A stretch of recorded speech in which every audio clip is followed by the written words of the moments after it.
മര്യാദയ്ക്ക് അവര് ഡാഗിനിയും കുട്ടൂസനും പോലെ ഇരുന്നേ ഉടനെ പറഞ്ഞേക്കുന്നു പ്രപ്പോസ് ചെയ്യാം. ചേട്ടാ ഈ കുട്ടൂസന് ആ ഡാഗിനി എടുത്ത് പ്രേമം ഉണ്ടല്ലോ. അവക്കും ഫ്രണ്ട് അല്ലേ? അത് ഇന്നലെ വിളിച്ചപ്പോ ജസ്റ്റ് ഫ്രണ്ട് എന്ന്, ബെസ്റ്റ് ഫ്രണ്ട് എന്ന് പോലും അല്ല. എന്റെ പൊന്നുമോനെ നീ ഇങ്ങനെ കരയാതെ. ഫ്രണ്ട്ഷിപ്പ് പോയില്ലേ? എടാ ഞാൻ നിങ്ങളെ എബി സോനെ കണക്കൊന്ന് ഒന്നിപ്പിക്കാൻ നോക്കി. അതൊക്കെ ആര്? നിറ സിനിമയില് ഞാൻ അറിഞ്ഞില്ലല്ലോ അവള് തനി നിറം കാണിക്കുമെന്ന്. എന്നാലും അവർക്കിടയിലുള്ള ഫ്രണ്ട്ഷിപ്പ് നീ കളഞ്ഞില്ലേ? നിനക്ക് പണ്ടേ ഉള്ളേ. ഇതെങ്ങനെടാ സുഹൃത്ത് ബന്ധം ആവുന്നത്? രാവിലെ തൊട്ട് രാത്രി വരെ ഇവന്റെ കൂടെ ഇവനെ ഓസി നടക്കുന്നു, ഇവന്റെ കൂടെ നടക്കുന്നു, എന്നിട്ട് രാത്രി 2 മണി വരെ വീഡിയോ കോള്, എന്നിട്ട് ഇഷ്ടമെന്ന് പറഞ്ഞപ്പോഴത്തേക്ക് നമ്മളൊക്കെ ഫ്രണ്ട്സ് അല്ലേടാ. അതെ, അവര് ഫ്രണ്ട്സ് ആണ്. എന്നാ ഈ ഫ്രണ്ടിനെ കൊണ്ട് അവള് ക്യാൻറ്റീൻ ലൈറ്റ് ഡിന്നറിന് പോയതിന് ശരിയാണ്. പറ, ഓപ്ഷൻ വേണോ?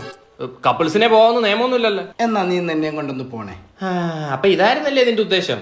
നിനക്ക് അവളെ ഇനി ഫ്രണ്ടായിട്ട് കാണാൻ പറ്റൂ? നാണോമാനോ ഇല്ലാതെ ഇനിയും ചെല്ലാൻ പറ്റുമെന്ന്. ആ ഗായത്രി, നമ്മുടെ വിദേശിനോട് നിനക്ക് ഒരു പ്രേമവും തോന്നിയിട്ടില്ല? എന്റെ സൗഹൃദവും പ്രണയമായി കണ്ടു.